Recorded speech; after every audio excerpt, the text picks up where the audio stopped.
კასპში ლესელიძის ქუჩაზე მაცხოვრებლებს უკვე რამდენიმე დღეა ცხოვრება შიშის ქვეშ უწევთ. ძლიერი წვიმის შედეგად მთის ფერდობზე მიწა ჩამოიშალა და საცხოვრებელ სახლებს მოაწვა მომხდარის შედეგად. მაშინ არავინ დაშავებულა, თუმცა ადგილობრივები ამბობენ, რომ საფრთხე ჯერ კიდევ არსებობს და თავშესაფარს ითხოვენ. სტიქიამ წყლის 900 ტონიანი ორი ავზიც დააზიანა, რომელიც ნახევარ კასპს სასმელი წყლით ამარაგებს. შესაბამისად, კასპის რაიონში წყალმომარაგება შეწყვეტილია.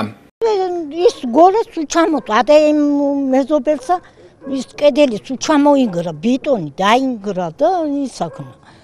რაღაცა იყოს თუ დაინგრევა იმასა, ის თუ წამოვიდა ჩვენ თუ მომყვებით ყველანი. ხალი და რა ვიცი, ჩამოწვა გორაი.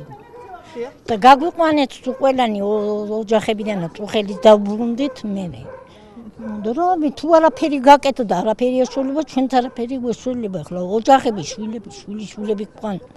ტონა წყლის შეკავება აქვს ამ რეზერვუარს, რა მოხდა, საიდან იდინა წყალმა იდინა სადღაცას, გაჟონილია გრუნტში, მოიშალა მთის გარკვეული მონაკვეთი და ჩამოვიდა და მოაწყდა აი ამ ბინების კედლებს. შეიქმნა მეწყერსაშიში მდგომარეობა, კი ბატონო, მოვიდნენ სასწრაფოდ გაგვიყვანეს სახლებიდან, დაგვაცლევინეს, აი ეს ქუჩა მთლიანად დაიცალა და ქვემოთ კიდე ის უბანი, გაგვიყვანეს სახლებიდან, მეორე დღეს გვითხრეს, რომ არაფერი განსაკუთრებული საშიში არ არის.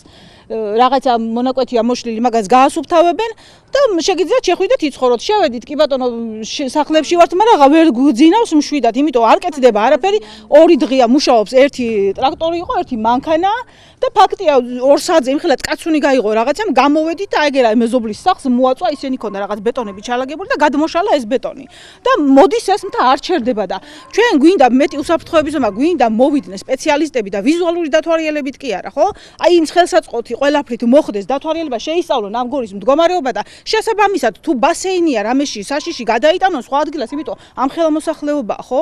თუ რაღაცა მიიღონ ზომები, რომ ვიყოთ უსაფრთხოდ, აიღონ ისე მსუბუქად, რომ არ ამოწყდეს ეს ხალხი სახში. რაღაცა ცოტა უფრო სერიოზული ის გჭირდება, იმიტომ 2 დღეა ვუყურებთ და ერთ წერტილშია კი მუშაობენ, კი აკეთებენ, კი არის ზომები მიღებული, მაგრამ ეფექტს ვერ ხედავთ რა, ხო? აი მოაწვა სახლს მოწოლილია მიწა, პირდაპირ შეგიძლიათ გადაიღებთ და ნახავთ ალბათ თქვენთვიო რა მდგომარეობაა და 2 საათში და 3 საათში რა იქნება და ნუ ძირითადად რამ გამოიწვია მიზეზი ნახონ, თუ არის ბასეინის ის ხო გადაიტანონ ეს ბასეინი, თუ ვინტილებია, თუ ონკანიები ჯანდაბა, მაგასაც მიხედონ რა. აი ესე გამოვიდით დილასაკეთია, დგევართ და გვერაფერს ვერ ვაკეთებთ, ჯერ წყალმომარაგება შეჩერებულია, ეს როდის აღდგება არავინ იცის. არავინ კონკრეტულ პასუხს არ გვეუბნება, ეს ესე იქნება, ის ისე იქნება, აი არ ვიცი დგევართ. გაკეთდება, ვაკეთებთ ესე, მაგრამ ვინმე რო კომპეტენტური პიროვნება გამოვიდეს და გვესაუბროს, რომ აი ეს მოხდება, აი ამისგან დაგიცავთ, აი ეს ანუ არაფერი არ ვიცით რა. აი ესე შორიდან რაღაცები კი. უფროსობა არ გამგეობა არავინ არ იღებს თავის თავზე. რომ აი რა უნდა გაკეთდეს?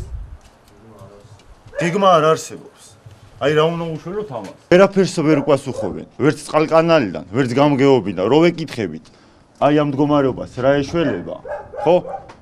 ჩვენ არ გვეხება ყველა მაგასი. კასპის მუნიციპალიტეტის მერის განცხადებით, 2 ოჯახი, რომელიც უშუალოდ მეწყერსაშიშ ზონაში ცხოვრობს, დროებითი საცხოვრებლით უზრუნველყოფენ. გამაგრებითი სამუშაოები კი გეოლოგიური დასკვნის შემდეგ დაიწყება. არ არსებობს ტექნიკური პერსონალის უსაფრთხოება, რომ არ ვიცით ზუსტად კიდევ გამოიწვევს თუ არა მეწყერსაშიშის სამუშაოებს აღნიშნული საკითხი.